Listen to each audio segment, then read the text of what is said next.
Hi everybody, it's Mark Messier, and you're listening to Blueshirt Underground Show, the #1 Rangers podcast.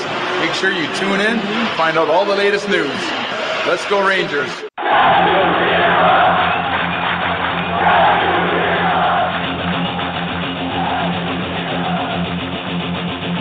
Blueshirt Underground, motherfucker!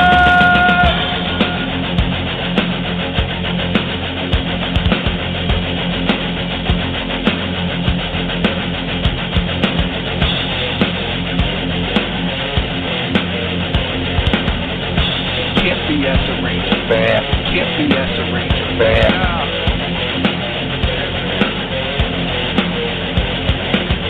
This is an unlawful gathering. This is an unlawful gathering. The truth is out there. The truth is out there. This is the underground.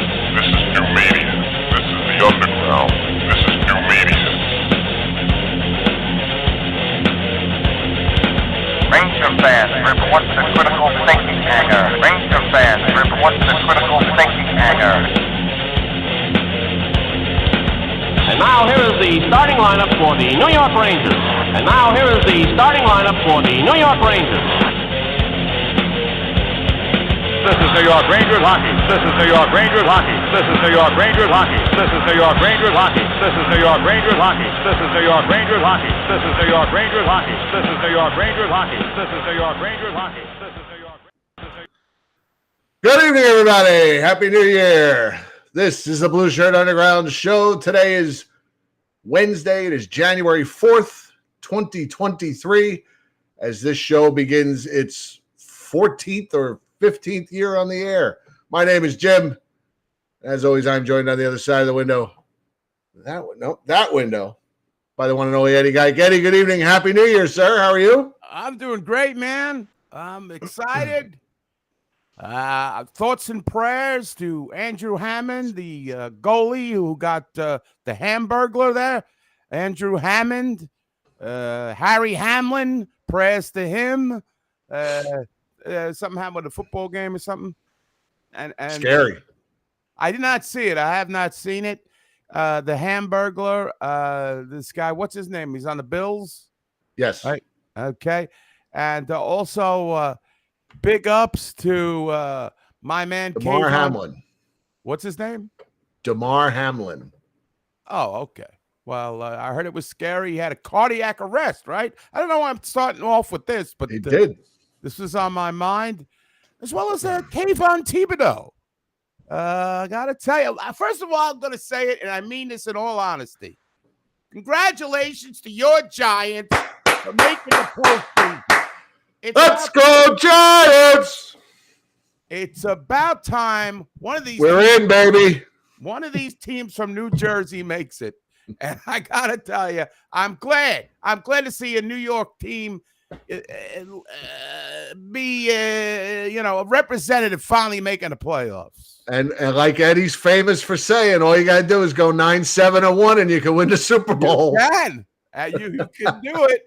And, with a little luck. I heard some wacky Giant fan bet the Giants to win the Super Bowl in a futures bet. And he bet $8 on it. I think you can make I don't know. But congratulations, Giants fans. I'm glad to see some playoff football New York related. All right, now enough of that shit. Enough for the football, enough for the jokes, the hilarity, the frivolity. Enough. New York Ranger hockey, ladies and gentlemen. The joys, the unmitigated joys of New York Rangers hockey. That's all. It's back, baby. It's back. So I've been enjoying the first two games of the new year. 7-2-1 in their last 10, Eddie. Yet 2 in a row. Yet they still bitch. They what is it? Kvetch. All I hear is all these negative posts. Panarin is not worth the money. He keeps scoring points. I don't understand what you want to. He leads the team in scoring, but it's not enough. Why don't we play Kravtsov on every line? This guy stinks. This guy stinks. But the New York Rangers, I'm telling you, like they got a little bit of intestinal fortitude or testicular fortitude in this case. That they do. Starting to find their way. The line changes are still constant, shift to shift. You don't know who your line mates are. I keep expecting Walt Kachuk and Walt Podubny to come over the boards and take a shift. Wow. You never know who's playing with who. The coach still, but right now he's pushing the buttons again. Everything that went south the first couple of months of the season, the puck wasn't going in. They weren't getting any luck. Now, all of a sudden, they're getting luck. Last night, they scored like 4 goals that I have no idea how they went in. It was like all of a sudden the puck's in the net. The puck goes Inski. Yep. It was bad goal night. I mean, all around. All around. It was terrible. It was terrible. Some of these goals, like you said, I don't know how they went on. Tom Rennie line generator. I think that used to be a thing, right? It was a thing, yeah. Website where you was. Go and make sure your guys up. I just want to say hello to some fans I see here. I see Rocks here. Great Sean McCaff.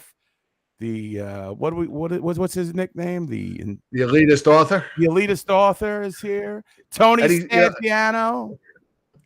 I found it. There was this picture on Twitter, and if I could show it before the end of the show, if I think about it. This picture from Twitter from 1934. Bud Cook scoring a goal at the old Madison Square Garden, and he's in midair against the Bruins, right? I'm like, oh, here's a cool picture, like Bobby Orr, very similar to that, right? Oh. And that was even alluded to in the tweet. And I show it to Sean. I show him the picture. I said, oh, here's a cool picture. I said, I never saw this before.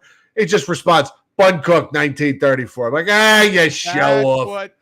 That's a real Ranger fan. He's embraced the Ranger history, which we all should. But if it was more storied, I probably would. But since it's been mostly heartache, I can't. And Nick DeCristo is here. The great Nick DeCristo. Matt Morello. Me and Matt, we have some news, some local news. I've heard. You did hear this. Well, it was posted in our group, and I think Matt sent it to me, sent me the article. That the Comac Motor Inn, the most established hang and bang, the what else you say? The no-tell motel, as we call it. Happy New Year, Mario. Check in without your toothbrush. Happy New Year, Mario. Has been sold for $41 million. Wow. It's going to be the Blueshirt Underground Hotel. Hotel, casino, and whoopee parlor. With those, what was that thing in the place up in Kitchener there with the romantic enhancements? At the Walper, yes. At the Walper. The Walper, the romantic enhancements. Yes. Yeah, unbelievable. I mean, I'm thinking about taking my wife down there before they change it over just for, maybe an hour. They have a drive-up window. What the fuck is that about? They have what? Wait, say that. You cut out there. They have a drive-up window. A drive-up window to check in? I guess. I don't know what that's all. I want to check that out. We need to. We should go there with hard hats and say we're the investors. 14 million. I'm sorry. My dyslexia. We should go there with hard hats, Jim, and be like, we're the investor from the investor group. We just want to check out the place. What's with this drive? Show up with a hard hat, a clipboard, and one of those fluorescent vests, and nobody will question you. Yeah. Huh? Are they gonna sell off the wares, the accoutrements, as they say, before they, one of those places up in the Poconos that used to see advertised on Channel 11. I think it was beautiful Mount Airy Lodge. Yeah, Mount Airy Lodge. I think they sold everything before they closed it. They, you go up there, you buy the heart-shaped hot tub, the champagne hot tub. Yes, get all that stuff. They call them specialty rooms, right? And there's $14 million people who are buying it. Dude, first of all, they're going to make it family friendly. Where's the fun in that? So they're going to put a Ferris wheel outside? I don't know. I mean, it's not really. I mean, It's a lot of shops and stuff around there, but not a lot of. I don't understand. There's no like major family attractions. Okay, so let's get back to the Rangers. Me and Jim had, but let's talk about hockey first of all. Me and Jim before the show, we're talking. I posed a question to him. Now we know we all hate Gary Bettman. Everybody hates him. Nobody likes this guy. I mean, if you could say, have you ever heard said, you know what? Gary Bettman's really improved this game. Has anybody ever uttered that in their lives? I have seen people defend him on occasion. I think they're just contrarians. There's nobody who could logically. It's possible. Okay, well, maybe you. I don't doubt you. And I asked Jim, and me and him, this is the only thing we could come up with. What is the only rule? Oh, not only. What is some of the rules that you actually like? Now, how long has this guy been the czar, the president? It's got to be. We're coming up. It's got to be around 30 years. I mean, he was the commissioner when the Rangers won the cup, so we know we're close to 30 years. Is there any rule in this chat room or on the YouTube viewers that you like that he's implemented in his tenure as despot, emperor, or whatever he is? How about here's another one aside from the one I mentioned before the show. It's not necessarily a rule, but how about the Winter Classic? Does that came under his watch, right? That came under his watch. Well, some of them are good and some of them are bad. I thought the Winter Classic was very good this year. I like the whole pregame. They had Boys to Men did the national anthem. All right, there's some. I mean, they're not relevant now, but at least I heard them. It's better than Southside Johnny and the Asbury Dukes, which I had to sit through, and CeeLo Green. I mean, anyway. Oh, there's a good one. Oh, Mario. No line change after icing. That's a good one. I like that rule. Good one, Mario. I said abolishing the 2-line pass was another one. That's two. You know what's funny about the Winter Classic? Everybody bitches that it's always either Pittsburgh or Boston. So they announced that next year it's going to be Seattle and Las Vegas, and everybody bitches about that too. Who do they want to win a classic? It's so. Who do they want? I think what the NHL did the other day was they had the Winter Classic during the day on Monday, the day after New Year's Day, because New Year's Day obviously was a football day, and nobody was going to watch the Winter Classic up against all those football games. But then they had the Winter Classic during the day, and then they had regular games at night. Why not have two Winter Classics? Why not do one during the day, or maybe like one at 4:00 in the afternoon after the sun's gone down, so you don't have to worry about the glare off the ice, and then another one at 8:00. Just call it Winter Classic Day. NHL could own the day. It's a big deal to put that thing together with the freezing I don't know. What do I know? I gotta, you know what? Do one in that. What's that country up north? They play a little. What's that country up north they got where they don't win cups anymore? What do they call? Let's see. What's that Northern Michigan? Northern Michigan. Play one up there at night, like Edmonton and Winnipeg or something at 8:00. And then you can play, and then Boston and Detroit, or Chicago and Detroit, or Toronto and Detroit, or the Rangers in Detroit, or the Rangers in Pittsburgh, or Boston, and it's always the same 5 teams. People want to complain about everything. I mean, so that's 3 things we got. And Chris, I did not go to Dave and Buster's because I didn't want to hear "Turn Down for What" at midnight. So and after my my Thanksgiving experience, no. It was a quiet holiday. It was a quiet New Year's Eve. We went bowling New Year's Eve. Oh, that's very cool. That's cool. From 7:30 to 10, we went bowling. Oh. And then we were home a little after 10. So it was fun. It was a good time.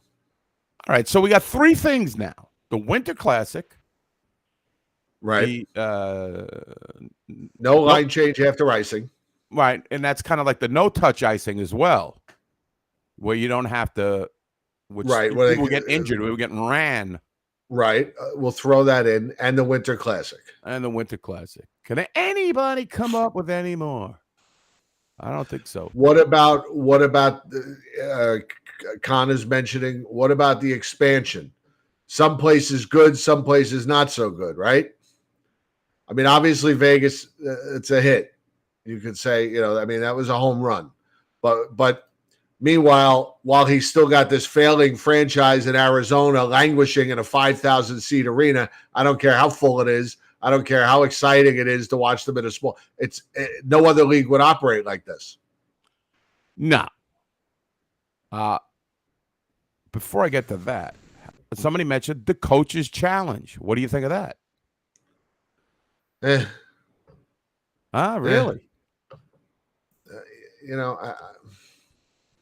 It's all right. Okay. All right. It's all right. We got four referees on the ice, and they still.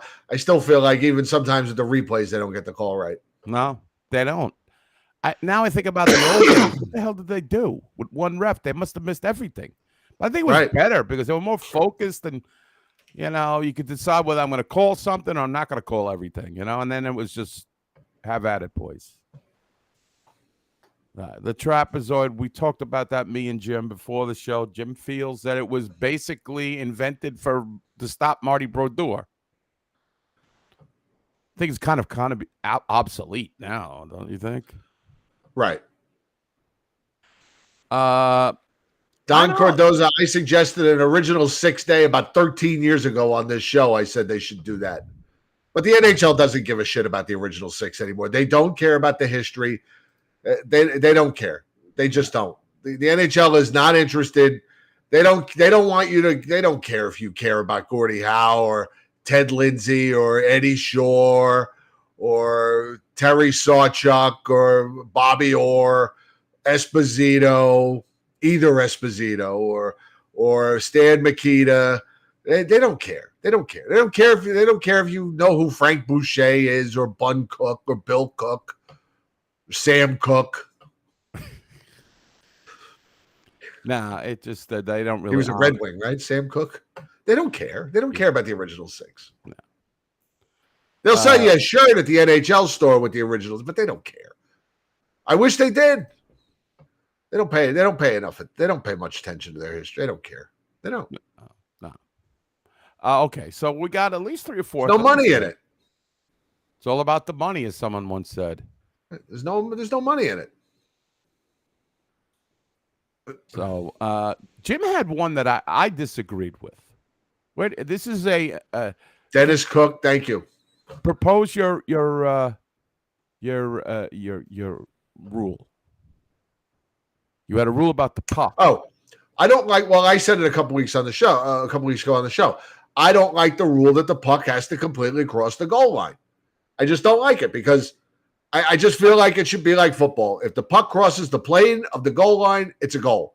No more of this. We got to have 12 angles of a goal, and we got to look for a thin white strip between the goal and the red line. I don't like it. I think if the puck crosses crosses the plane and breaks the plane of the goal line, it should be a goal and be done with it. Be done with it. I don't know. I feel like this rule has been. I just don't think.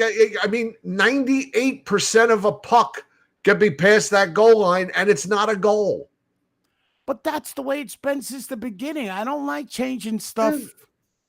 So what? Well, lots of things that used to be at the beginning that we don't anymore. We don't have anymore. We don't play with 6 guys now. I think that was 6 on right. 6, wasn't it? These teams had. Well, the teams had 9-man rosters. Everybody's talking about the shootout. Every team had 2 cooks, 2 Hextalls, and a goalie. Yeah. I don't know. It's funny that Costa mentions the shootout, and we were talking about that too. And a couple I see in the chat. Don't you think it's kind of lost its whole luster, the 3-on-3, mainly because the overtime all they do is a puck possession, right, Jim? Right. Well, that's what I think the strategy has changed. And I think that at least from what I've seen, and somebody could argue with me, but I think the strategy's changed. I think teams, the games where you saw up and down, end to end, 3-on-3, I think have gotten fewer and fewer. I think now it's all about winning that opening face-off. You play keep away, and you keep cycling and line changing and playing keep away until you get a chance to break a guy or to break a 2-on-1. And I think teams are too content playing for the shootout. A lot of people have suggested, and I'm okay with it, go 4-on-4 for 5 minutes, then go 3-on-3 for 5 minutes. I mean, I don't really like any of it. I think it's gimmicky. I don't like gimmicks. I don't like gimmicks deciding games. Right. I just don't. And I just think I'm not a fan of you take all the aspects of your game and then you throw them out the window to decide that game. You take two players off the ice. You completely strategize the game completely differently, and then you go to a shootout. I don't like it. Yeah, they're exciting to watch. I'm not denying that, but I don't like it for terms of settling a game. I just don't.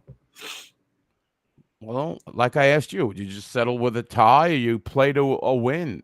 I mean, we go all night. I mean, what do we do? Well, it can't go all night because there's too much wear and tear on the players. But I don't know. Try the 4-on-4 for 5 minutes, 3-on-3 for 5 minutes, and then see if you get a winner. I don't know. They like to test all this shit in the AHL. Test that for a year and see what happens, and then do a shootout. Yeah. See how it goes. See how many games are decided before you get to a shootout, and then make the decision. Either keep the shootout or get rid of it. Chris, ties are like kissing your sister, as Bill Chadwick used to say. I didn't mind a tie. You walk away from a tie, I was like, oh, good. The Rangers didn't lose tonight. Like Let me grab my water. In the old days, I was happy for a tie. That's true. Merriman making 2-on-1s. Yes, the rivalry teams, they've got to stop with this balanced schedule bullshit. More into the come on, you play the Isles. They're done with the Islanders already. 3 games. And almost done with the Devils. They'll be done with the Devils in, 3 days, 4 days? I mean, this is not. There's a lot not to like about the NFL. I'm the first to admit it. There's a lot not to like. But the NFL had the Giants playing Dallas, Washington twice, and Philly twice, all in the last 7 weeks of the season. Right. Because doesn't that make sense? That makes sense. Especially since that division's been so good this year, so competitive. Would it make sense to have the Giants play Dallas twice, Washington twice, and Philly once by the middle of October, and have nothing, and then they're playing, Indianapolis, Jacksonville, and Chicago the last 3 weeks of the season? The elitist author brings up a good point. Why do they play Carolina 4 times? And the Devils and Islanders 3 times? Yeah, I don't understand that either. That's a magnificent point. I mean, I don't understand that either. So I can go to a game in Raleigh, and first of all, I made the statement, guys. I know I'm going to be on, it's not as bad as me betting the Islanders, but right now, I hate Carolina more than the Devil Dogs, and I'll tell you why. They may be the stupidest, most entitled fans in the league. Their broadcast, their fans, they know nothing about the game of hockey, and they continue to show their ignorance. And I am, when I go to Raleigh, it looks like I'm going to be going March 23rd. It's a Thursday night game. I freaking am going to destroy their fan base with quips aplenty. That's all I can tell you. Just make sure at the 10-minute mark of the third period, you tell them it's time to go home. Yeah. It's time for you guys to leave. Time to go home. It's like Game 7. Right. You dopes with your cheaters never win. Every time the opposing team takes a penalty, you with your caniacs. Oh, God. And your storm surge. Storm. Here's your What do we storm call it? surge The all over your storm face. splooge. Yeah. It's all over your face there, Junior. Anyway. And all the ex-Rangers I have to suffer through when I'm watching this freaking game. Derek Stepan, he's still in the league. Matt Morello's going to the Devil game. That'll be good. So The Rangers' last 6 games of the season: Washington, Tampa Bay, St. Louis, Columbus, Buffalo, and Toronto. Those are their last 6 games. I mean, no Islanders down the stretch. No, not even the Flyers, Penguins. I mean, Caps. Okay, that's good. what? Oh no, they do have another game in March against the Devils. I don't know why I thought they were. I don't know why I thought this was the last. Did they play the Devils 4 times then? They've already played them twice, right? Who? The Devils? The Devils. Yeah. I'm not sure. I know they played them once. Got 2 home and homes in March. One against Pittsburgh, one against Carolina. Actually, no, they're playing 2 home games in a row against Pittsburgh. That's weird. And they're going to play three. They're going to play Pittsburgh 3 times in 1 week in March. I don't know. Strange schedule. Strange. I don't know. Most peculiar, Mama. Together. What do they have? Some guy at the warehouse make this together? Doesn't know any hockey? What the divisions are? Right. I don't know. All right, so we started. Let's start with last night's game and work our way backwards. I mean, basically, there's only been 2 games since the New Year's. Right, but we haven't been on the big show in 3 weeks. That's right. We had a special show for the Patreon people. Patreon, yes. Patreon, whatever you call it. A lot of fun. A lot of fun. It was a fun show. We had the snow globe going and everything. Yeah, it was a lot of fun. First of all, they show. I had no. Again, I really haven't been following the Carolina situation. I know they were in first place. I didn't realize they were like the cream of the crop. They have a lot. They have, according to Joe and Sammy, they have every injury, and Max Pacioretty hasn't played a game, Joe, and the woe is me. And I'm looking at the record. The goalie's got 1 loss. I'm like, who is this? Tretiak in net here? Well, Chetkov, Mr. Chetkov? Well, they just kept rattling off all these great Carolina stats. They haven't lost since before Thanksgiving. They won 11 in a row, whatever it was. They don't lose when they score first. They don't lose when they have the lead going in the third period. I'm like, you two just shut the fuck up already. They were actively rooting for the other team. Especially that Britt Burns penalty towards the end. I thought Joe was going to go down there and fight the referee. How dare you? How dare you give my beloved Hurricanes a penalty? How dare you? And that fucking Sam Rosen is laughing that the other team is scoring right after we score. What's going to happen next? Right. Laugh it up, Chuckles. I'm having a heart attack over here. The Rangers can't keep a lead for 15 seconds. He can open for Gallant at Crackpots in Youngstown, Ohio, or wherever that place was. God. What? How come we don't have announcers that just blatantly root for us? I don't understand. Oh, Brady Shea, what a pro. What a career. I mean, it was so super annoying. And then I had a friend who was listening to he lives in the Carolinas, so he saw the Carolina. He says they're just whining. I mean, this is another thing. All these penalties. All right, some of them were. Yeah, Joe, he's losing his mind. That's a weak call. That's a weak call. You're a weak announcer. How come you never set up for the Rangers? You're a weak announcer. You're weak. Your karate's a joke.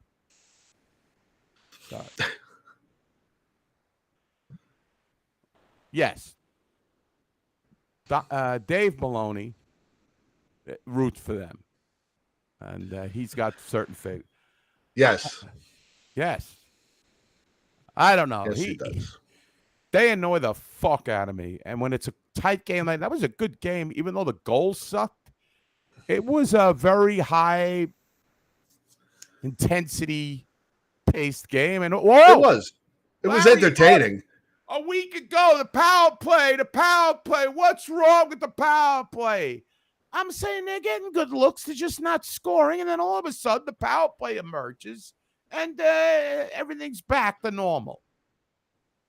Oh, Panarin, where is he? He's invisible. I keep hearing people get on that guy. He's going to wind up with 100 points or close to it again. So I don't care. He's making $10 million, $12 million, $14 million with bonus, $38 million with endorsements. I don't give a fuck. He score? What is he at 12 goals? I think he should have a little bit more goals, but that's the same thing last year. I don't even think he had 20 last year. I think he had $38 million with endorsements. I don't care. 39 with his lemonade stand. Exactly. 40 could say he donates plasma. Yes. He's got 11 Russian goals. vodka 40. he sells. He endorses. 44 points. I don't fucking care. Oh, he's -7, Sam. Oh, well, come on. And, I have more issues with Trouba. Yes, there was a hot mic. Somebody said, I forgot what it was. I have the game DVR'd. I'll have to check it in. But I don't care. I don't care how much the guy's making. I see him producing. What do you want, not on the team? What are you going to have him bench? Now, speaking of which, what did you think about the Lafreniere benching? I was fine with it. I didn't think it was a big deal. You didn't lose your shit? I didn't lose my shit. I didn't think it was worth the 20 articles that were written about it in the papers and the tweeting and the blogs, and everybody went nuts. And we got to have an emergency podcast. Lafreniere's benched. I mean, come on, he deserved it. He deserved it. You know it, and I know it, as Andrew Dice Clay once said. That's you know true. it, and I know it. He deserved it. Maybe he learns from it. And then the Rangers, the next night he comes back, he plays, and the Rangers gave him the Broadway hat after the game. Had nothing to do with the game. Well, we'll talk about that. What do you think about that? I mean, that was I didn't deserve it. He had nothing to do with the win of that game, but they gave him the hat. Now, is that a little FU to the coach? Because is that them saying, look, this you bench him, you juggle him, you put him on the 4th line, the 5th line, the 8th line, the 7th line out to Citi Field, where put him on whatever line you want. But he's an important part of this team. Right. I didn't think about that because my the Broadway hat hasn't meant anything to me since like Brad Richards left the team. Like I don't give a fuck about that stupid crumpled up hat. I don't know if it's the same hat. It's lost a little bit of its luster, and now every team's got something. One team's got a hard hat, one team's got a shovel, one team's got a gold chain. Everybody's got something now. The Islanders have a dildo. The Islanders have a dildo. So and nobody ever wins it. So Chris the Meat, our good friend Chris John, is saying that basically that Broadway hat was a fuck you to Fester. I'm not sure it wasn't. Well, maybe it is. Like we love Laffy. We endorse you. We know you work hard. And then some rumor monger Twitter account. Oh, teams are asking about Lafreniere. Okay, good for them. The Rangers are not giving up on that guy. They are not. He's got what Klepko had last year. I mean, how colossally embarrassing would it be if 3 years or 4 years after this team sends out a letter that they're in a full rebuild and getting the #1 draft pick overall for the first time, and then they trade the guy, they give up on him when he's 21? Come on. I don't even think the Rangers are that stupid. Well, or are they? Well, you know what it is? It's kind of like the guy who plays blackjack and he takes insurance. It really, you shouldn't ever.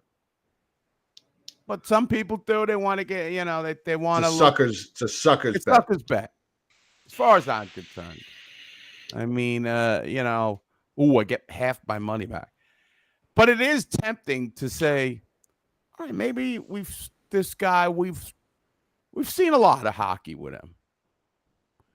Is he going to be, I mean, if they throw Cole Caulfield and a bunch of, I don't care about draft picks anymore. You could fucking, draft picks mean shit now in Rangerland. Right. Can we agree on that? Well, because Rangers don't know how to manage them. Yes. The problem is the rebuild was a wonderful idea. The problem is that I think it's the movie. I think it's the Robert Redford movie, The Candidate, and this is referenced in Boston Legal, where they have this big plan to get Robert Redford elected, and then he gets elected, and then he turns to his press guy and says, "What do we do now, Marvin?" And I think that's what it feels like with this letter. They wrote this letter, and then it was like, "What do we?" But there was no plan beyond the letter. All right, we wrote the letter, but there was no plan in place to bring these picks in and nurture them and create a career for these guys. They have blown pick after pick after pick. All of us 5 years ago, all we wanted was more picks.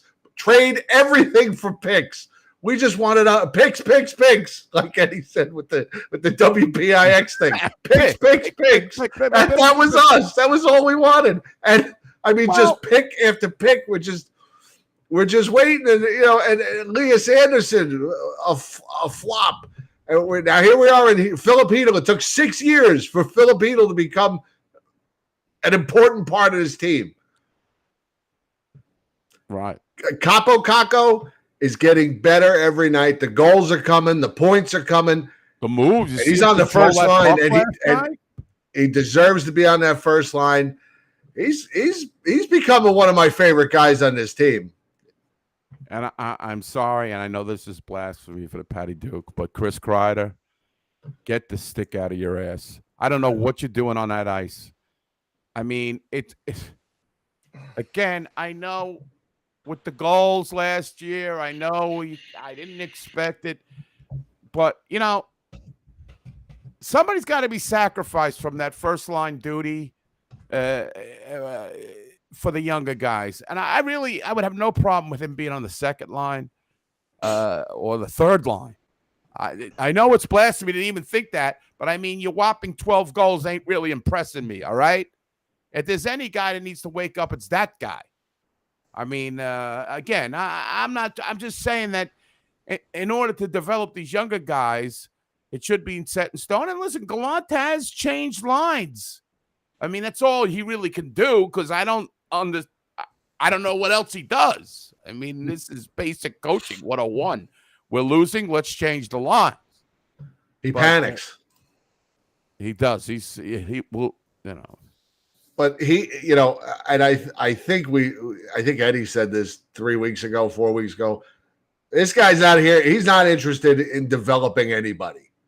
He's interested in winning. Winning. That's his job. It is the basis of him continuing having his job under a James Dolan, is winning now.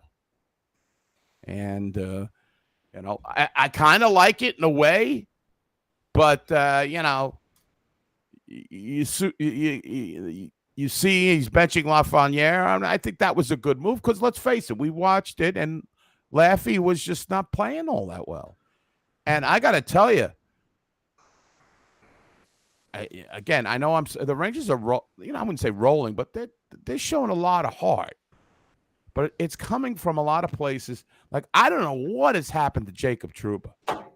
Defensively, he scares me. Whenever he's around the net, and it's like him and Keandre Miller switch bodies. What's that movie they switch bodies in with Lily Tomlin and Steve Martin? All of me. It's like Keandre is in his body now.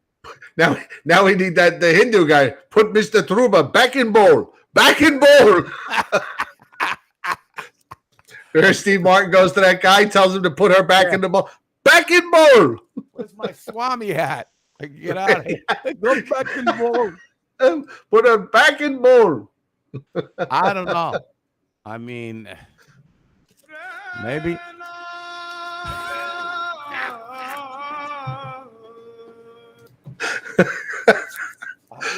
Fred Norris, as usual, always on it with the clips. Oh, Ricola. I said this to my wife during the game last night. Again, this is one of this could be just anything where I interpret things and I'm just totally off the mark. She said that I was totally off the mark with it. When they talk about when the Tweedledee and Tweedledummer talk about Keandre Miller, you notice they mentioned the word athletic a lot. He's athletic. Is that bad?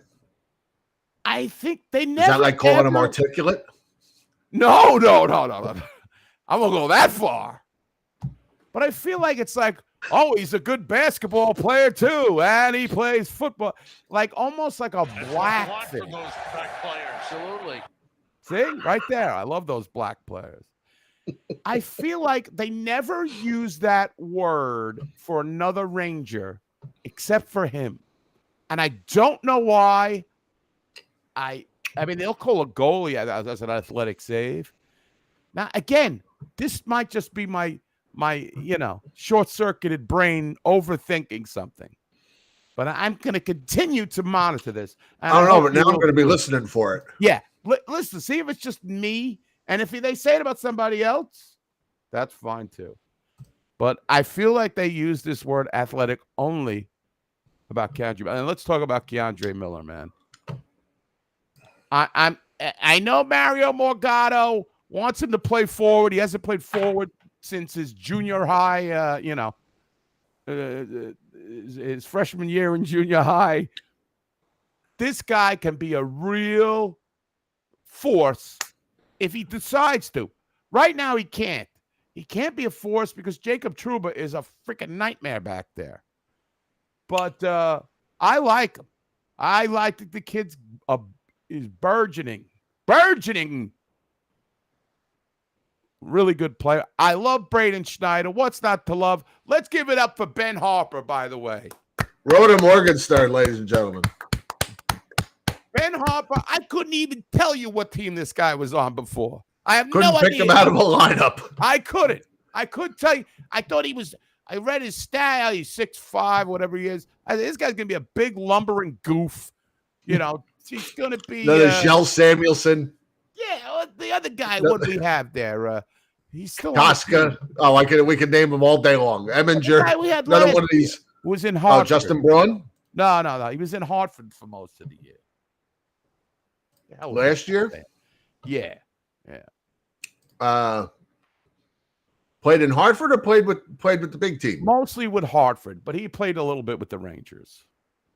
He's on another team now. He's the big goof. Oh, Nemeth? No, the other guy. There's another guy. Sorry. I'm sorry I'm making you go through. Tenorti? Yes. Oh, okay. I think he's going to be a Jared Tenorti type of guy. Totally is just big, but that's it. But I got to tell you, this Harper kid, this Valerie Harper, this Pat Harper, Bruce Harper, if you're your Jets, these guys, I mean, he has been a great influence on Schneider's game because he's so stay-at-home. He just moves the puck forward. He keeps it simple. He doesn't do anything stupid. He's not taking bad penalties. I mean, again, I don't know when the clock is going to strike midnight on this guy, but so far, so good. Yeah, he's been fine. Miller and Trouba have had struggled in the early part of the season, struggled together, and he split them up for a brief time because, well, he splits everybody up for at least a little while. And I thought they both I think he had Miller playing with Fox for a while, didn't he? Yeah, he's been switching around. I noticed the pairings. And then he put Trouba and Miller back together, and it hasn't been great. I mean, Trouba scored that fluke goal, and then he was right there in on the Canes, scoring 16 seconds later. Yeah, Harper's Tony been just fine. Tony just named the three guys head of scouting, president, co-president. Derek Morris, Steve Imager, and Jason Strudwick. They're on the Ranger front office now. Right. You know what I thought was weird last night at the Ranger game? The fans in the crowd kept chanting Libor, Libor. Anybody who's clamoring for Libor Hayek should have a psychiatric exam. And it was weird because they would do it every time Shesterkin made a save. They'd go, Libor. Oh, I get what you're saying. I don't understand it. Oh, Joe, those aren't Igor chants. They're Libor chants. Right. Libor Hayek, he's just belongs on the islands of misfit toys. He's just, I don't know. He's not good. He's not really bad. He just belongs not on the team. Is he really not that good, or is he just not? I mean, or we just think he's not good? No, he's not good. What's he? Come, if I asked you about Libor Hayek's game, what does he bring? He's steady. I don't think he's great, but he's. I don't know. The guy they had to have in that deal with Tampa, and he's just. I feel like he's never gotten a fair shake. Phenomenal. Get him out of here. That's fine. Well, you know what? I've already played 110 games. I don't know. It's a season and a half. He's been here 5 years. He's played a season and a half. Let's talk about something more pleasant. We can talk about whatever you want. Who got extended today? Who got extended? VC. I love it. 2 years, I think it's like $800,000. This guy is, he completely reinvented himself. He is exactly what they need. Third, fourth line guy, good speed, plays hard, kills penalties. If you need him to, he can jump up and take some first line minutes in a pinch. He's not going to score 25 goals. No. But he's got 6 goals, which is more than, anybody else that's been on the fourth line. Think about it. Like the Dryden Hunts, that other joker that went to Vegas that got like 10 goals last year. The what was his name? Colin Blackwell? Brett Howden. Brett Howden? Yeah. He's better than some of the he's got, he could score an odd goal. He's not, he's not a total loser. He's not a throwaway. So do I think he's the second coming of, I don't know, my man Barclay Goodrow? No. But for what he is, it's so cap friendly. And then this is what pisses me off. I think it was that Molly Pitcher. What's her name? Molly Pitcher. Molly Pitcher there. I don't know. Maybe Sean could. Well, Molly Pitcher. I've heard that name in like 40 years since I was in school. Molly Pitcher. That whole. Or it could have been Dancing Larry Brooks. I don't know. Molly Walker. Oh, Molly Walker. Okay. All right. Somebody wrote, isn't it so ironic that the New Jersey Devils are riding a winning streak, are riding the wave of turn their team around. Meanwhile, back at Madison Square Garden, the Rangers are using retreads on tryouts that the Devils cast off like Jimmy Vesey. Well, guess what, Molly Ringwald? You're wrong. Everybody is – the writing in the local papers here is atrocious. The beat reporters suck. I don't know. Maybe we'll have one on the guest. Nobody wants to show up anymore. Right. Larry Brooks and Arthur Staple are the only ones worth reading. And I'm not saying that because I think I agree with everything they say, but they're the only ones that I feel like are writing with a true knowledge of the game. I'll give you that. I don't agree with everything Larry Brooks says, but I'll read every column he writes because he's always. I mean, I think he's listening. Oh, they Hello, all Larry. steal. Hello, Larry. Steal. Drury listened to Larry and extended VZ. Absolutely true. Yes. Nah, they steal. They watch. I don't know. They probably watch this podcast, maybe one other. And they just steal. And Arthur their Staple, I know he spent most of his life covering the Islanders, right? Yes. For Newsday. But the guy's got a knowledge of the game. Right. He's seen a lot of hockey. Right.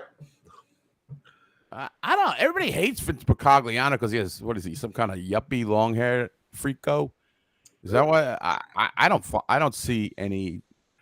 I don't have any malice towards the guy. Yeah, he's another guy. I've asked him about 6 times to be on the show, and every time he's got an excuse. He's very. I know a lot of people really don't like him. He's very analytical. He's very high on analytics. All right. And I'm just not interested. I'm not interested. You're not interested.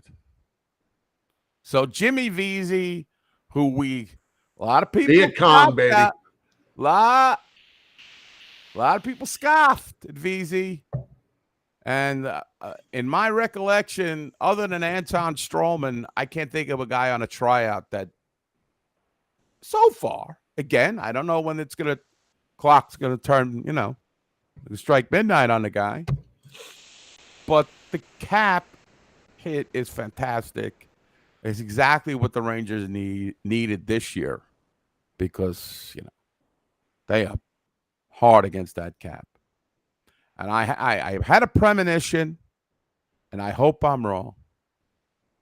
Mike says he met Vince at MSG. Nice guy. All right. I'm sure they're all nice guys, but they balk. They balk when they want to come. I don't like guys. There's, he's. I think he writes more like and this is going to sound wrong because there are 2 blogs that I read pretty religiously. One is Sean's, and the other one I read a lot is Blue Seat blogs. But Vince is more. He reminds me of a blogger sometimes with his writing and the things that he gets caught up on. But whatever, it is what it is. There's no coverage anymore. There's very little coverage. I wonder if I can by the way, speaking of Jimmy Vesey. What? Speaking of Jimmy Vesey, this right now, as it stands right now, Jimmy Vesey is poised to have only the second year of his career where he finishes with a plus rating. He has been a minus his entire career, with the exception of his one season in Buffalo. Right now, he is a +4. He was a -24 for the Devils last year. Probably was the least on the team. The team is bad. I have always liked Jimmy Vesey. I've always liked the guy. I always thought he was a victim of ridiculous expectations from this fan base. I think he has figured out what his game is and what it should be, and I think he put look and smart. He's a smart guy. He's a smart hockey player most of the time. We got a couple of guys from Harvard on this team. I mean, he's 6'3" too. He doesn't look that big. That's the thing. It's the small head. He's got you're right. He has an extremely small head. And I'm looking at his range of goal stats here, right? All right. He had 16 goals his rookie year. You know what? I would have killed to see Lafreniere get 16 goals his rookie year. Is that what I'm seeing here? Yeah. It's 2016-17. Yeah. I would have killed to see those kind of numbers. And Right. then he had 17 in his second and 17 in his third. I mean, I don't understand. And Ranger fans couldn't wait to run this guy out of town. I mean, he played with the fuck on a line with Rick Nash. I mean, come on, give it a break. Rick Nash was disgusting. Yeah, that's right. Yeah, he did. Remember he had that. Remember he took that. What was it? His teeth got pushed back or something in his mouth or something. Hey, played with teeth embedded in his lip. Played the rest of the game. That's a man. Right. That's a man. So I'll take it. I'm thrilled. What did he get? A 2-year extension, right? Yeah. Thrilled. Good for him. You need guys like that. All right. Let me bring up another topic, Robin. All right. We're almost halfway done with the season, right? Well, how many games? We are. Yes, the Rangers have played 39 games. Okay, so 2 more games. So they will hit the halfway point this weekend. Vincent Trocheck versus Ryan Strome. I'm just going to say it. I'm going to lay it out there, throw it out there, bandy it about like a beach ball at Rockaway Beach. What do you got? What do you think, Jim? I will still take Vincent Trocheck. I like that he barks a lot, which I never noticed as when he was an opponent.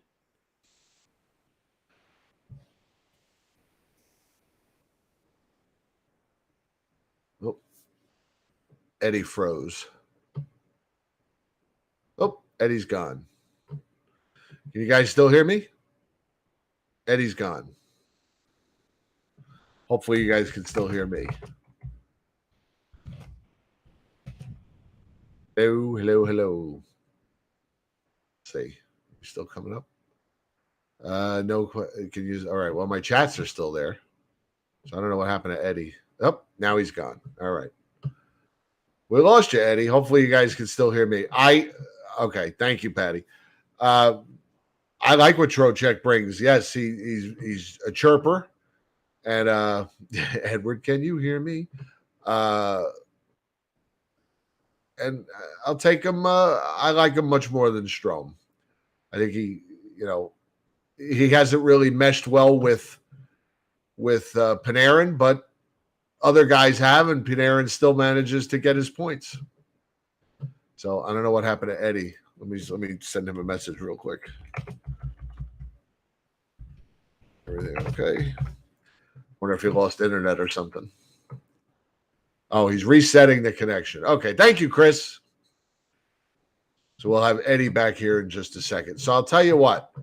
In the meantime, let's make an announcement. Costa, are you here in the chat? If you are here in the chat, say something so I know you're here. Because I don't want to make this announcement without you, Costa. Because this is your favorite thing. Oh, what's going on in my throat tonight? Costa, you still with us?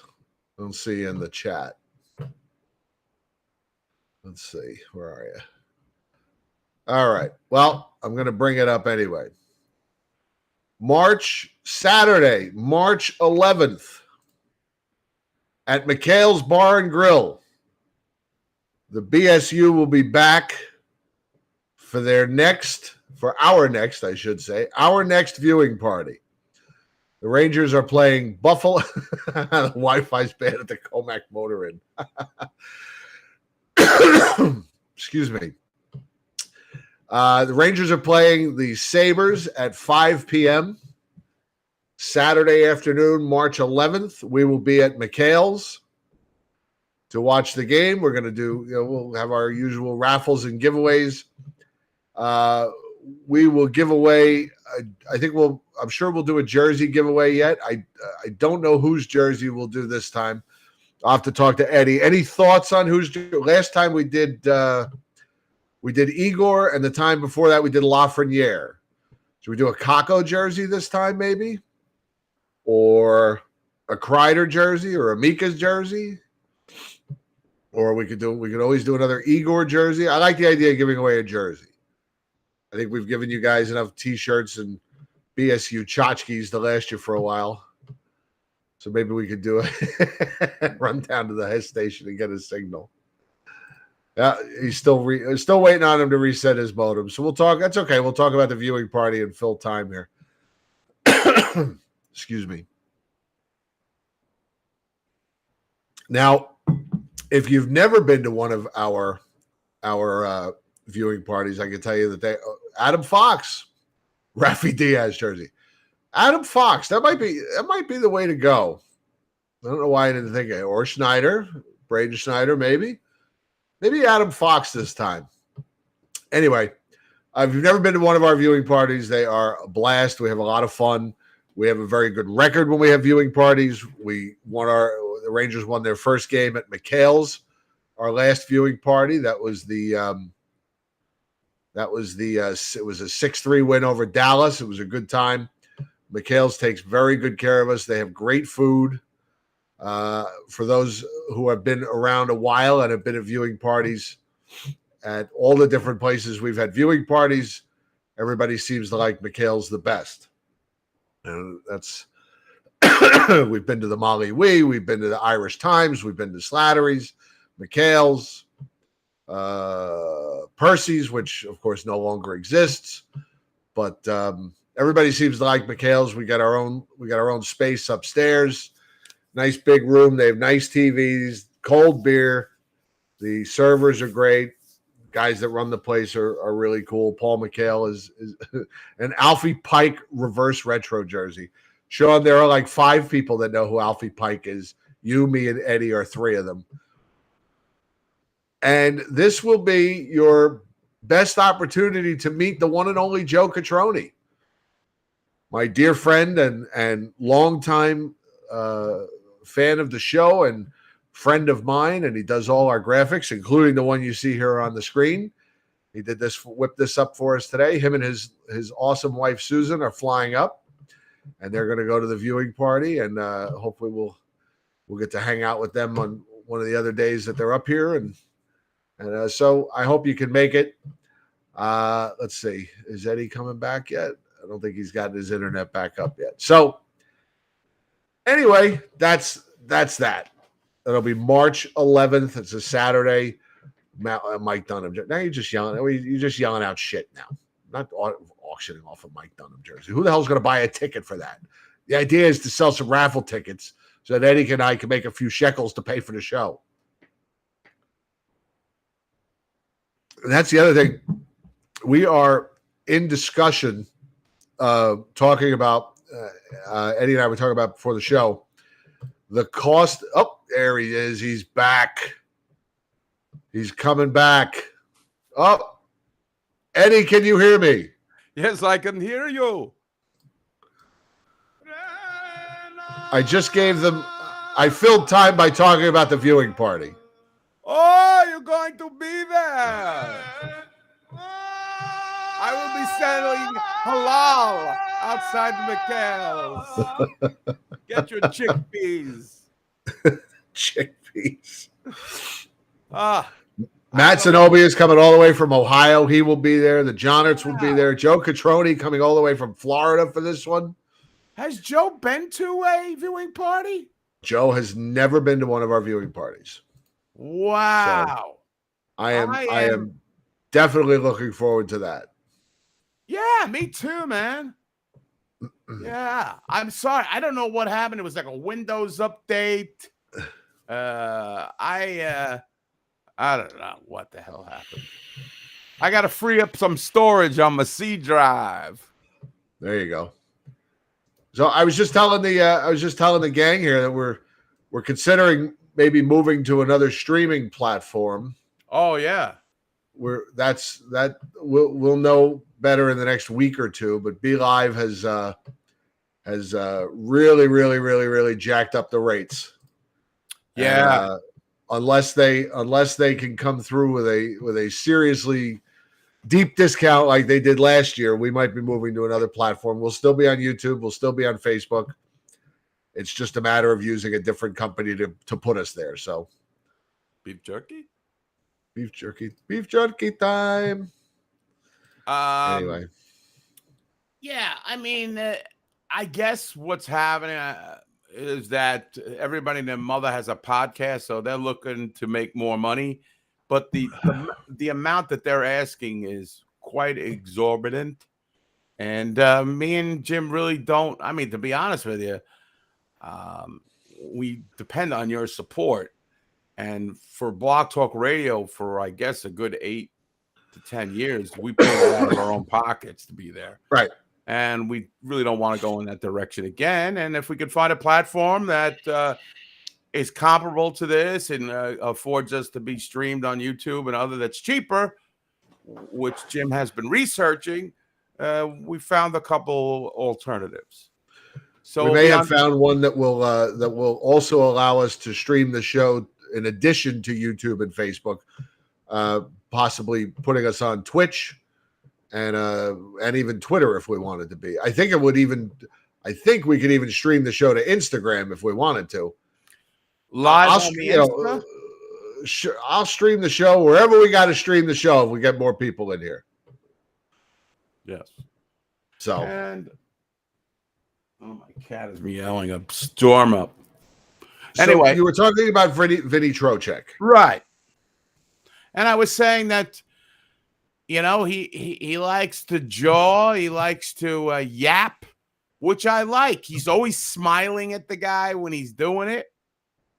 What's his face-offs? He's apparently a good face-off guy. The rest of the Rangers are atrocious. Atrocious. Can't even say the word. Petrovic. Yeah. They had a hard time saying that goalie's name last night. 55.9% on faceoffs. Awesome. Right there, that number one Rangers all time. If you look that up. So he leads the team. Yes. So we're going to be on public access next time you see us. So that's the only thing we have left. I don't know.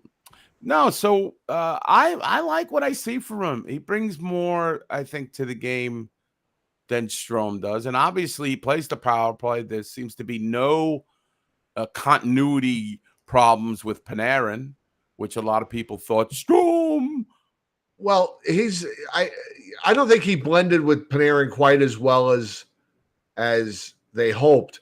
But okay. So Panarin's playing. I mean, they've moved Panarin around a little bit.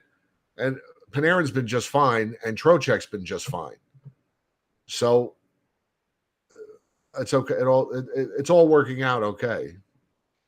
We're moving to Spike TV, by the way. Spike TV. Wow. There's a blast for the past. The Outdoor Life Network. Patty Duke, you are a genius because that is the only thing that is the bugaboo with me. Happy New Year, Christopher. Hey, Chris. Happy New Year, sir. Good to see you. He takes stupid penalties sometimes. He does. Is annoying, but he's not alone in that department either. Yes, that's true. Chad, look who's here. My broadcasting hero. Oh, he is. He's our hero, man. Then we were cursed with these two mutts every freaking game. So it is going to be there's a lot more. I don't know how else to put it on BSU on WHT. There's a lot more jump to Trocheck's game than Strome. I feel like Trocheck is noticeable.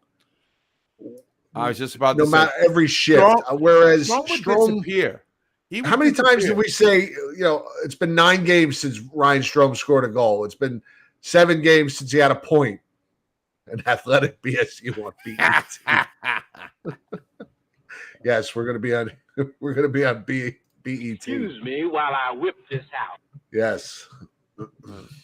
Fred Norris hitting all the. He's hitting them. He's on point tonight. Fred the Elephant Boy, R.I.P. Rip Fred. Yes. Yes. One of the all-time whack packers. Oh, no doubt. I really like. I tell you the truth, I never noticed him on the other team. I don't know. I never really stood out. I don't know the Rangers did give up a lot of goals, give a lot of shots in the playoffs last year, but I really didn't notice him. That comb-over was ridiculous. They came back from the New Year's, and I saw that thing flapping in the breeze. I said, who the fuck is styling his hair? Do they got a hairstylist? What is going on? They got to assign somebody to him. Just shave it off and be done with it. Last night, he's going on and on. Micheletti's going on and on about Carolina, and he's bitching about the penalties. I just looked at Jen and I said, but Chris Hebert told me that Joe Micheletti doesn't hate the Rangers, and she's like, oh, please. I don't know. I think he's got his favorites. He loves Adam Fox. I mean, he'll gush, and he gushes over Keandre. He's that very athletic, and he's got a secret. Him and Maloney have a secret crush on Kravtsov. That guy makes one decent play, and they freaking lose their shit. I thought last night, by the way, speaking of Kravtsov, I thought last night was one of his best games as a Ranger. I agree.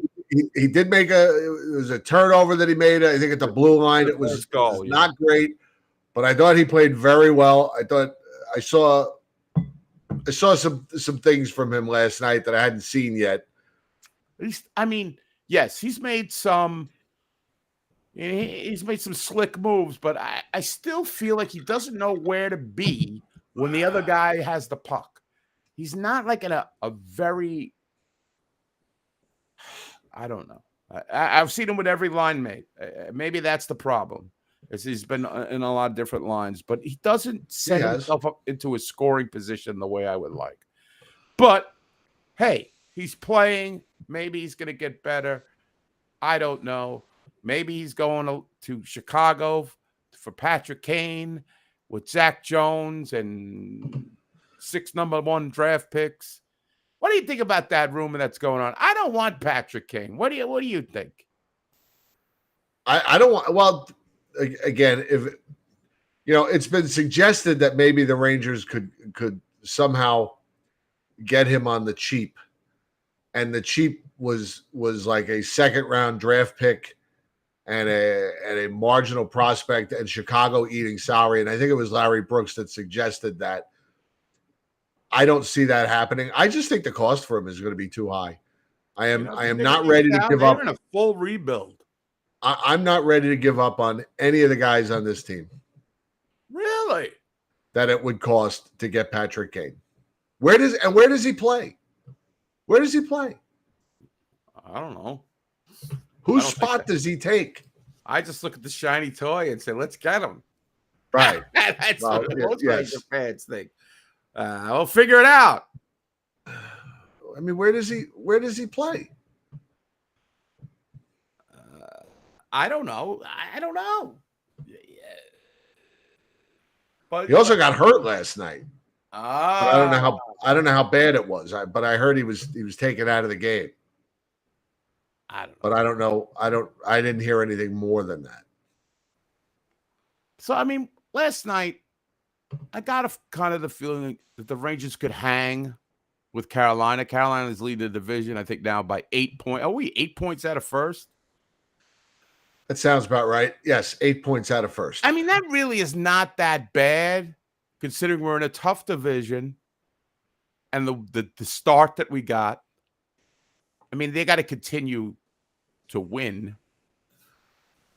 Let me ask you this, and to the BSU throng.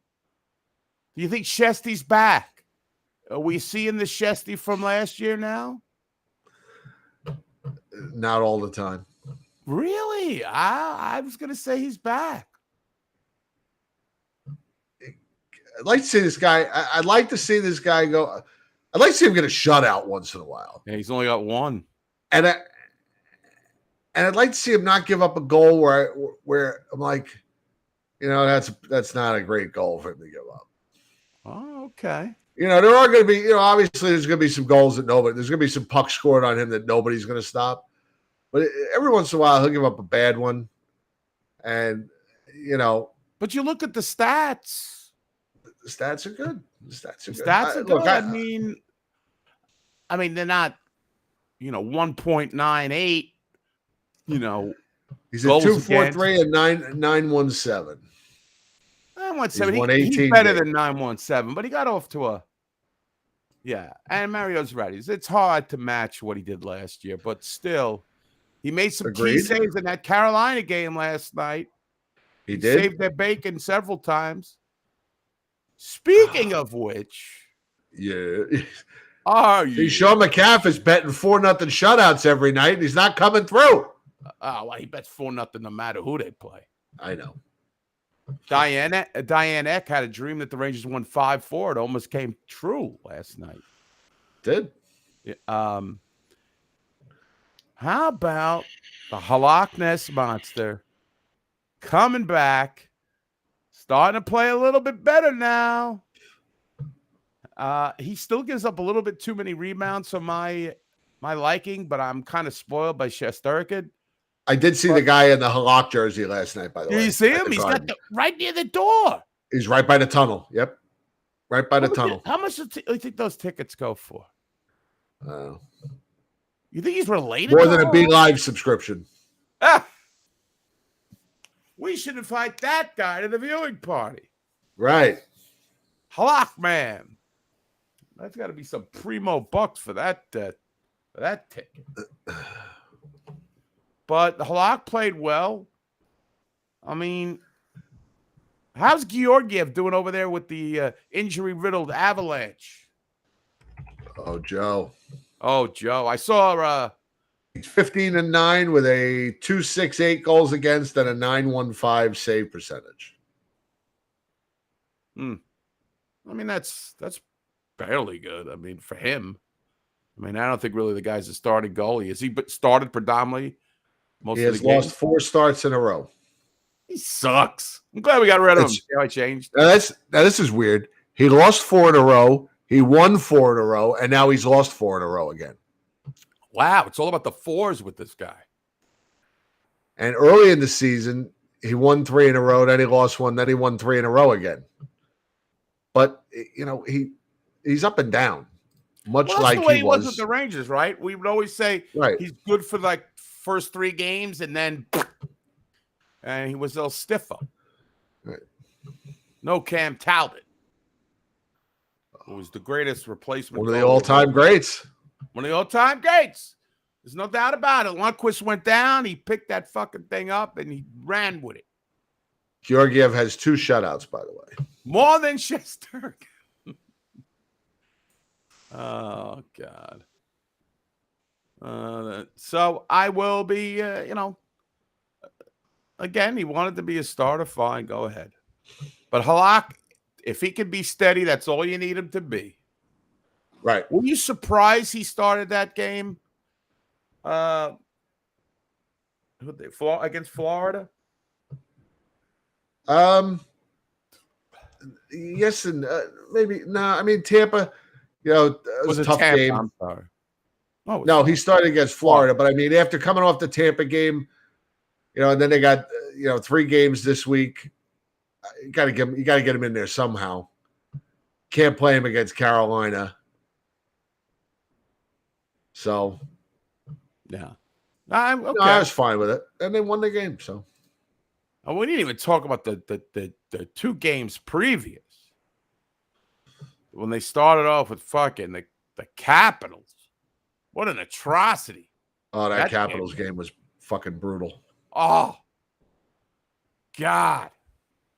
I was in fast forward motion when I was DVRing. What the fuck is going? What I mean, they laid a giant egg, and the Tampa game they wind up losing, but they played well. I thought it was a good hockey game. I know when you're a fan, you want to win. I don't waste my time and it was a good game.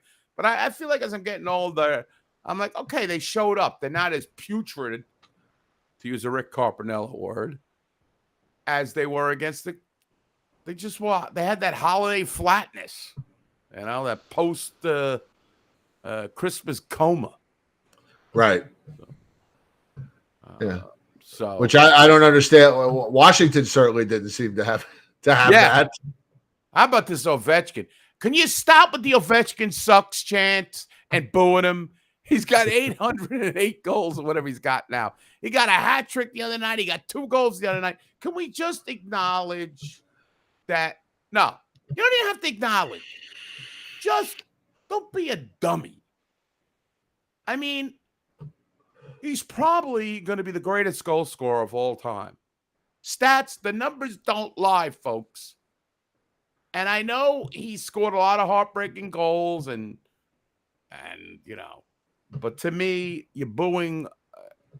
It's stupid. But then again, right. I'm not emotionally invested in other players unless they're the Rangers. Jacob Trouba with a couple hits. What's this say here? What are we looking at here? Oh, I thought you Are might these want to stars hear of the game? a Sam Butte. Oh, you got a Sam. Oh, that's right. He has a Sam Rosen. And this is courtesy of Allie on Twitter. She's IDK just yelling.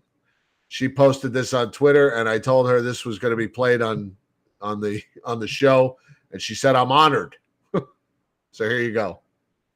Mercedes-Benz stars of the game. Joe, looks like a nice threesome there. Well, the Mercedes-Benz stars of the game. Joe, looks like a nice threesome there. Well, the Mercedes-Benz stars of the game. Joe, looks like a nice threesome there. Well, the Mercedes-Benz stars of the game. Joe, looks like a nice threesome there. Well, Nice threesome there. He Mercedes-Benz did get stars kind of of the game. sexy with his. Wow, a nice threesome there. Wow. We could practically make a porno just out of Sam clips. Oh yeah, he's got a little hitch in his giddy up. Oh, when he says the fatherly juices, which is way back. That's one of the all timers. Yeah, that's what was that guy? Ryan Bork's son we had. The one-handed reach around. The one-handed reach around. Are they conscious of it? There, huh? That's not even the first time he said that. I forgot. We have a clip on our board where he says pretty good threesome. Pretty good threesome there, huh? Oh God, he is into the threesome threesomes. there, huh? Oh, Joe. Oh, Joe. Come on, replace these clowns. I mean, my heart is filled when I see Mike Rupp doing the pregame. Although he can't jive with these guys that they have, like talking to Giannone is like talking to this. Right. You know what I'm saying? He's got no raw emotion. He's got no real ideas. He doesn't have any personality. So he can't kind of like banter with him frankly because it's all,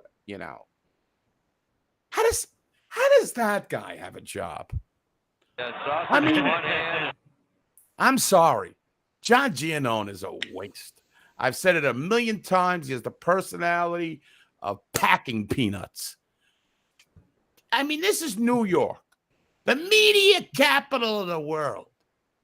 Well, maybe Los Angeles. I don't know, whatever. Hollywood. But there's enough talent in this big city, in this great city. They stick us with these cadavers that have no interesting takes, never bring up a controversial matter, ever talk up the other team, give us a eulogy every first period about how banged up the other team is, and this guy. Eulogy. Who was the guy that they were going off in the first period? He got hurt the rest of the game. Something Mason or something? Oh, he's got what a find. What a find. They're going off on this guy. Yeah. And I'm like, this guy's a nobody. I never heard of this guy. And Well, he's one of their leading goal scorers, I think. Well, they spread it around on this team. Niches? Oh no, Something that's like not Nacho's there. Not Netches. Not him. No, it was another guy. Oh, Joe, he hasn't come back since the first 5 minutes. Well, yeah, the guy that his name is Mason or something. I'll look him up. I'll get him. I'll actually do something on this broadcast. Jim's usually running everything, and I'm just like, he was the guy that got hurt, and then he came out for the second period and immediately left the bench. Yes, that was the guy, I think. But Nishin, I think is how you say his name. The way it's spelled, it looks like Nosen, which is really funny. Oh, yes, that was the guy. Yes, that was But I think it's pronounced Nishin. Nishin. Stefan Nishin. Huh? The Nishan Sentra. Right, the Nishan Sentra. Well, you know what I thought was weird about that? He got hurt on the goal, and he goes skating off on one leg, and he skates off through. He gets off through the tunnel, right? And then he comes out for the second period, and before the second period even starts, he's headed back for the locker room. But he doesn't go off the ice. He doesn't go onto the ice and go through the ice into the tunnel. He walks from the bench, and he's walking by like he's walking right through all these Ranger fans that are just sitting along the glass in like the folding chairs that you always see. And he's just like walking right through them. I just thought that was weird because I'd never seen that before.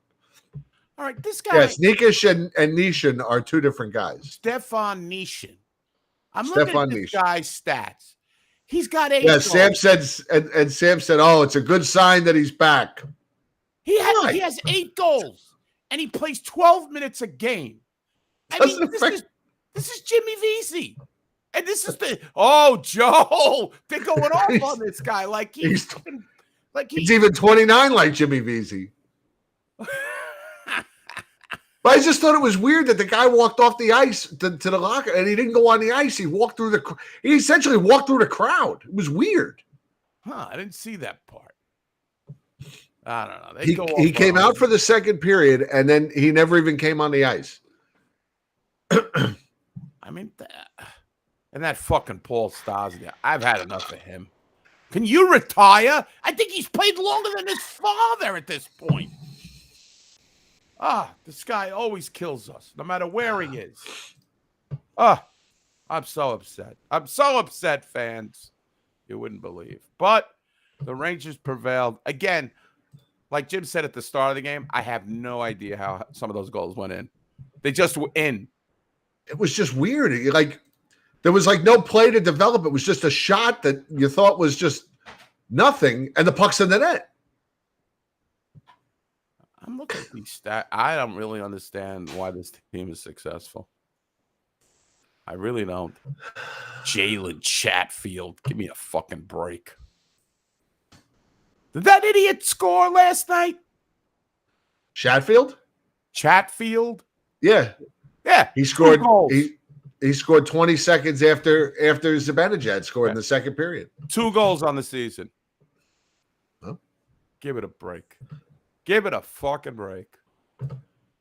Filipino, by the way, rode the pine for a while in the third period and was banished to the fourth line. That's all he does, Rickles. That's his deal. Hey, as long as it works, he looks like a genius. But when things go wrong, he starts pointing fingers. And maybe sometimes he should point the finger at himself. But can't complain. I'm doing my job, he said. Remember? I'm doing my job. And look, I can't complain right now. They're 7-2-1 in their last 10. And they're in third place. 1 point behind the Devils. By Sunday, the Devils might be looking up at them. Lindy Ruff. The clock is struck midnight, boys. Wow. Yeah, gee, what a surprise. The Devils didn't sustain their winning 10 out of every 11 games pace. You know, it's funny.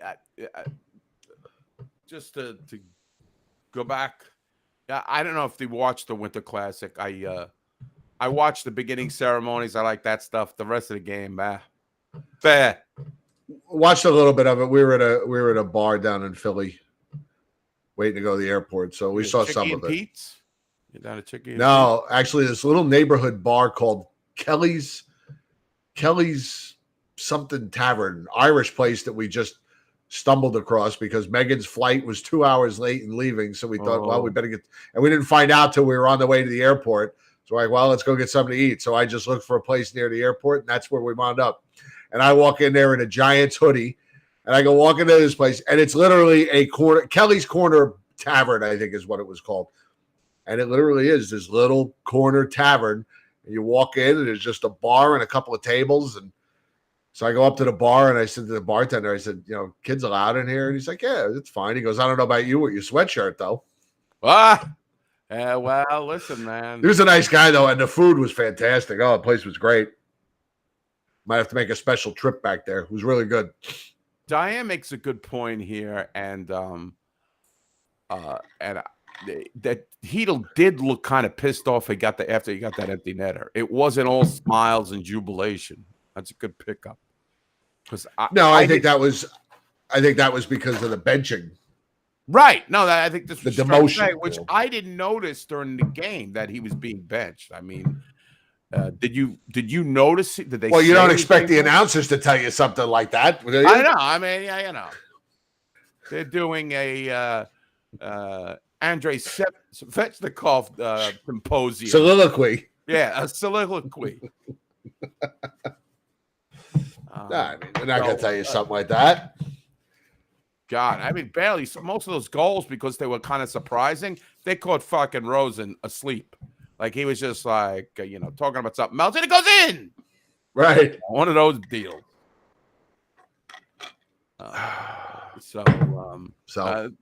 Yeah. What are you going to do? You're going to make it. Why he's getting benched, I have no idea. I didn't see anything. I thought that line plays pretty decently. I think he committed bad turnover on one of the Carolina goals, if I remember correctly. Bench the whole team. The whole team makes bad turnovers.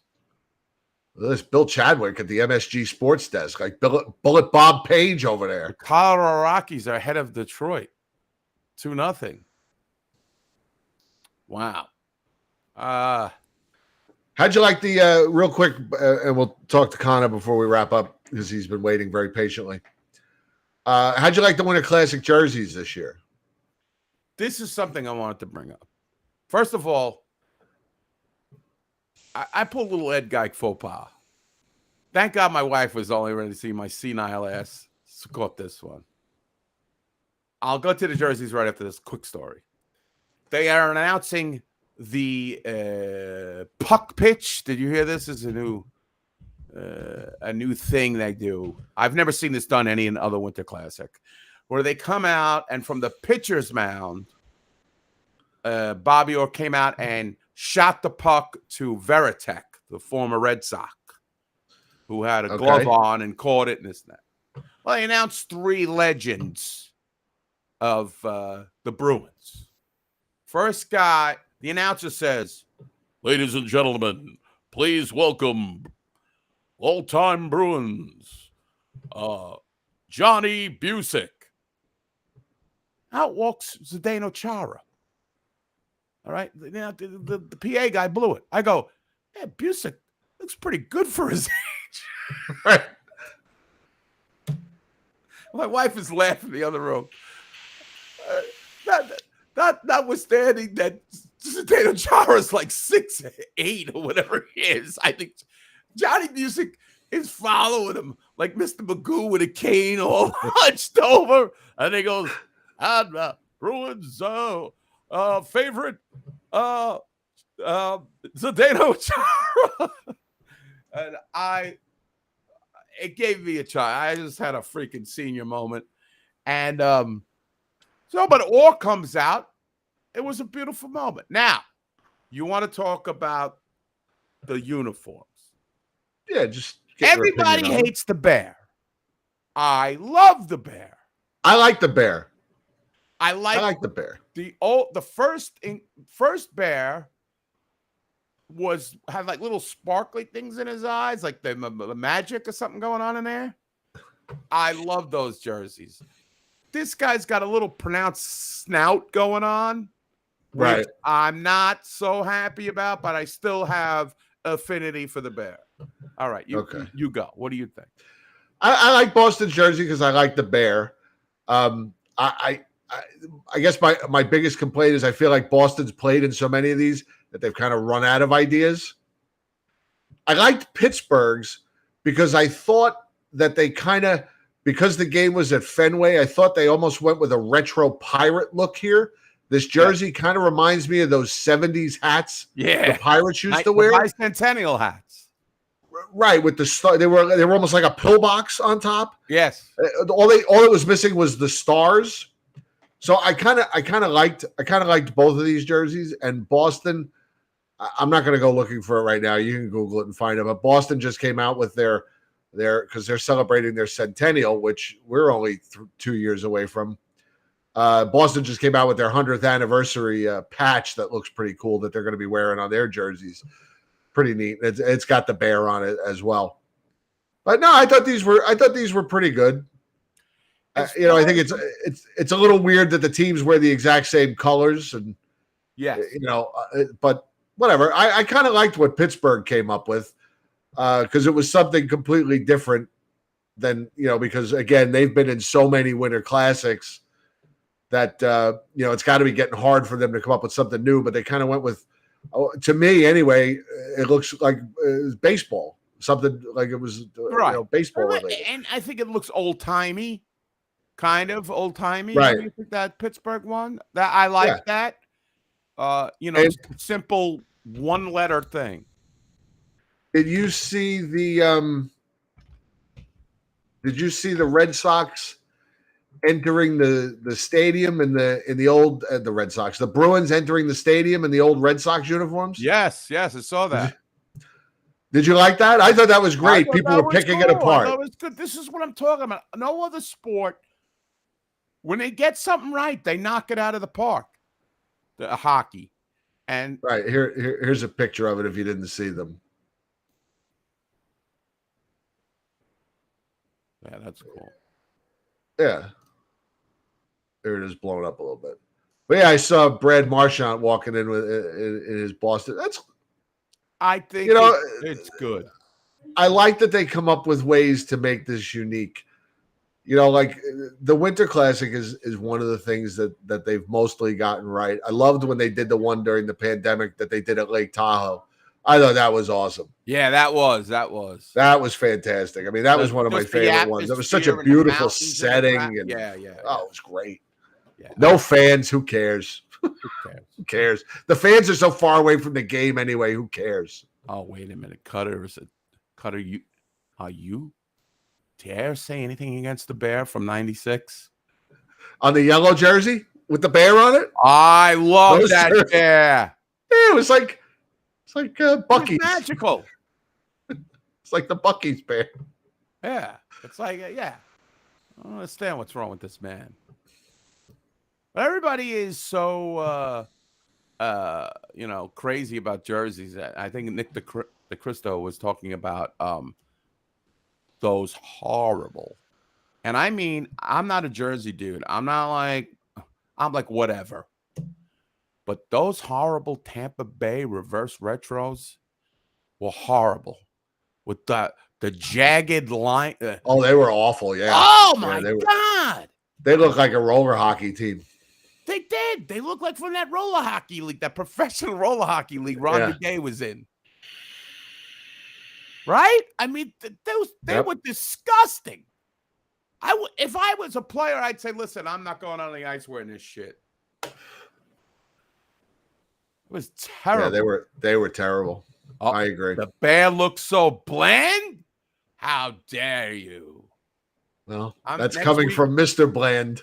Yeah, Mr. Excitement over there. Mr. 24/7. Mr. Blandings. Floridas were bad too. With that, I kind of like those. Oh, come on. But I like I kind of like that. What's that? Because Jimmy Buffett would wear it. Freaking palm trees. The palm tree and the colors. I like them. They're okay. I've seen worse. Oh, come on. That's a fagoozy, as Mike in Houston says. All right. Well, bunch of fagoozis wear that. I liked them.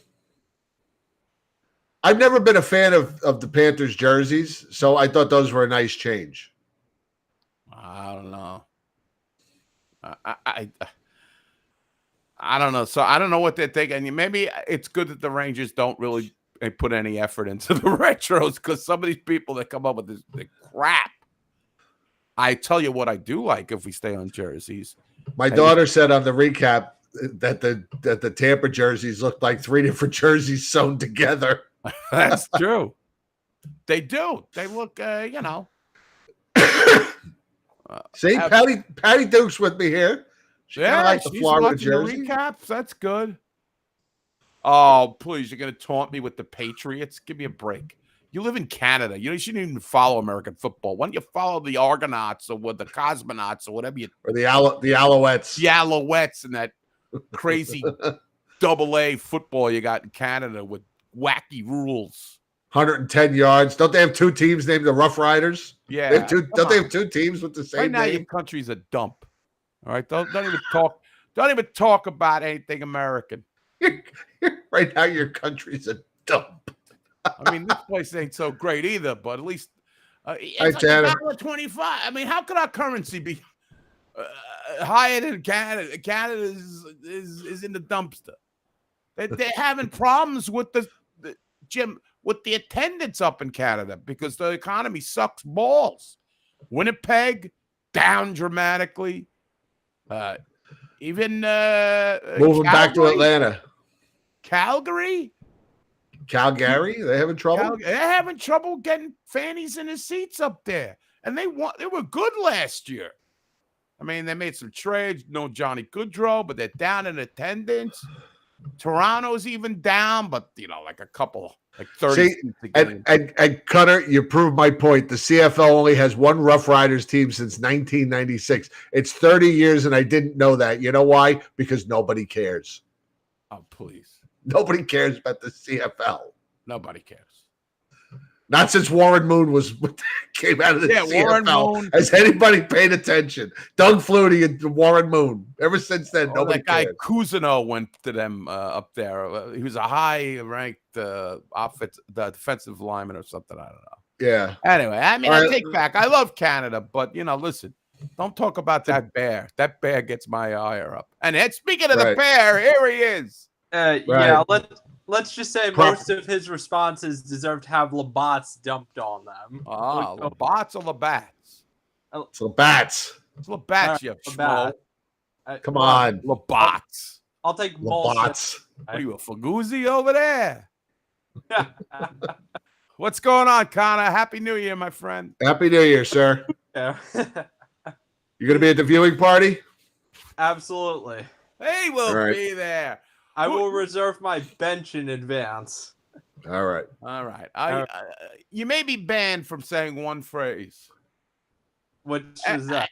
You have this tendency to say, who are we playing that game on the viewing party? Buffalo. Buffalo. Buffalo sucks. And then look to Costa to say the word dick. Yes. This is like your comedy routine. Do you guys talk? Because, I mean, you could say it.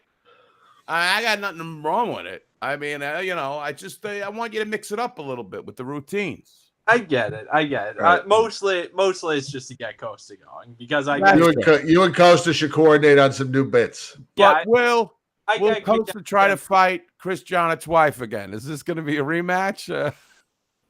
Can I be the mediator for that? Yeah, be a mediator. All right. So what do you got to say about what's going on today? I mean, truth be told, I really don't know what to make of this team. We are a very streaky team. At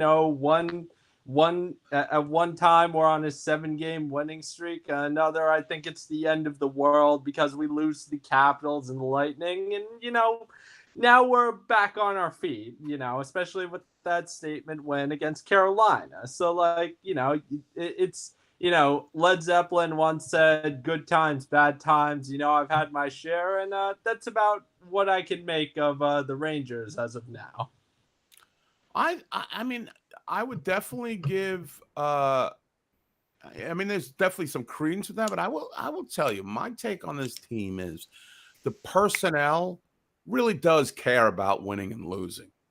I think these players are all united in winning. They are all about it. A lot of times you have a locker room that's, a little bit not focused. And I think that's what's carrying them through. And I think that's what will carry them through the playoffs again. I agree with Jim that Shesterkin may have to he's got to up it up. He's got the next level stuff. But other than that, better lately. I mean, yes, obviously he shit the bed in the Caps game, but look, I'm not expecting him to get the Vezina again. But look, I think that what's been proven is when Shesty is hot and when Zibanejad is hot, we win. And Zibanejad's been pretty hot as of late. Yeah, he's played so well. I mean, that and I don't want to hear about this bullshit about the Jean Rattel trade and all this stuff. Mika Zibanejad for Derek Brassard is a freaking. It's a stupendous steal of the century. It's one of the all-time heists. Yes. It's even better than McDonough for Scott Gomez. I think. Yeah. Right. But look, the point is that the guys who were paying to be good are stepping up a little bit, whether it's Trocheck or Zibanejad or Panarin. And as long as these guys show up and they keep showing up and they show up come playoff time, then we'll be fine. And we'll see. We'll see. Rollo, you're talking about tight.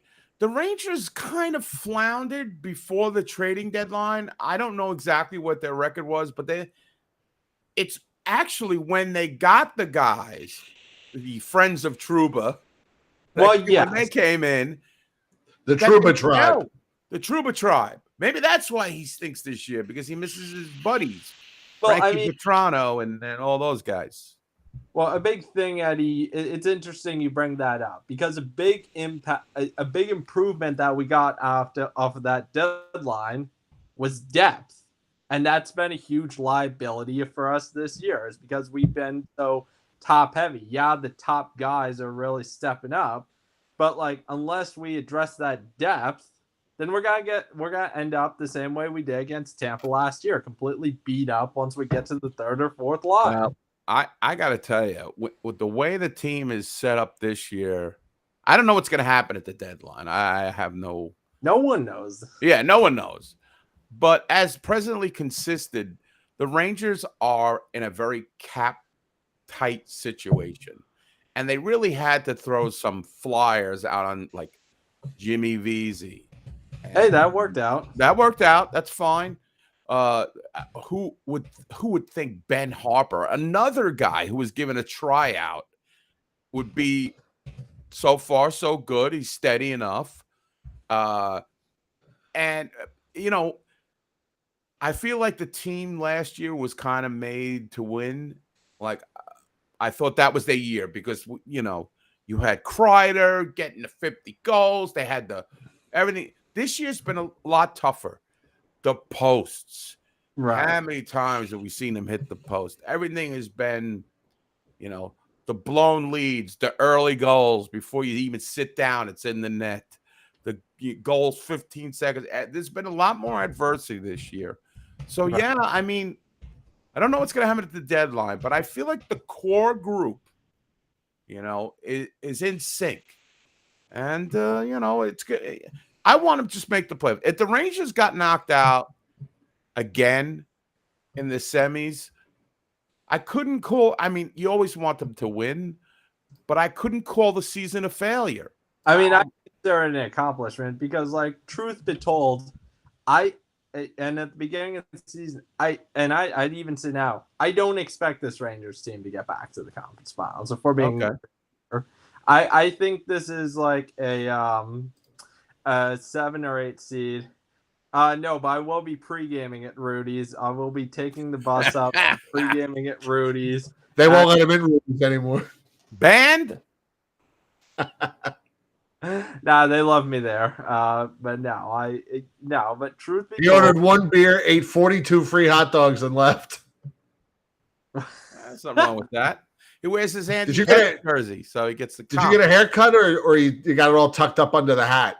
Yeah, you did get a haircut. Well, I thought when you first came in the screen before, you weren't wearing the hat. You got a haircut. There you go. Look snazzy there. I took it off and I just wore it. I got a little tired of the Andy Sandberg look, so now I'm going back with the Andy Pettit look. Okay. Well, I think it looks good. Thank you. Thank you. It looks good. Yeah, unlike some of our favorites like Xavier or Chris the Meat or Matt Morello, long hair it just doesn't work. So I got sick of it after a while, and I did cut it. You got eventually I'll go back to the mop, but well, as long as you feel comfortable in your own skin, amen. Right? You just do you. You just do you. Right. All right, Connor. We'll talk to you soon. Take it easy, fellas. Take care. Good call. Take care. Great call. All right. Anything else, Rob? Say that may be his golden call. Right? Right. He hit all the perks, no bits. Wonderful. They're learning. It only took 14 years. All right. All right. I guess that's it. That's all I got, right? Let me said see, enough. Let me. This is a personal thing, not very personal, but I'll make it quick because I know you want to get out. But have you ever seen read the book The Stand by Stephen King? No. Okay, it's a voluminous book, as are many of his books. Yes, this is like so. All right, so if you haven't seen it, I really can't get into it. But there was a mini series in 1994. Right, that I remember. Yeah, and it's got some of the worst casting I've ever seen. I mean, Kareem Abdul-Jabbar is in this movie. It takes a very serious book. Fresh off his appearance as Roger Murdoch in Airplane. Yeah, right? Look, kid, you tell your old man to chase Lambeer up and down the court 40 minutes a night. You read the book, and it's a very serious book, good versus evil, typical Stephen King. He's trying to make a big point. And they put this piece of shit TV series with Molly Ringwald in it. Molly Ringwald! I was like, this is garbage. But it's so bad, it's funny. Right. And I just wanted to say that any people that are Stephen King fans, that I'll be watching this and commenting on this in the future. Between Ranger games, of course. All right. Okay. Let's see. Rangers play tomorrow night against Montreal, Saturday at the Devils. Hey, is that a Bell Center game? Yes, the Bell Center. Uh-oh. And then Saturday at the Pebble. You want to come back Monday night? Do a show? Is that the 9th? That would be the 9th. Yeah, I'm good. All right. All right, so we'll see you guys Monday night for the next show. Cue the music. Thank you, everyone, for being here. Thank you. I'm sorry my computer went bloop, but I'm back, and I apologize. It's called The Stand. It's on YouTube. You can watch it.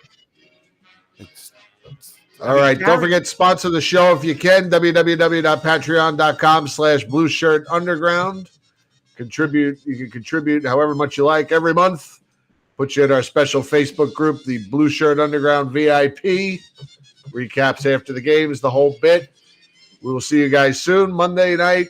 Let's go Rangers. Eddie, always a pleasure, my friend. I mean, right back at you, man. Absolute delight. All right. Thanks, everybody. Take care. Good night, everybody. Good night.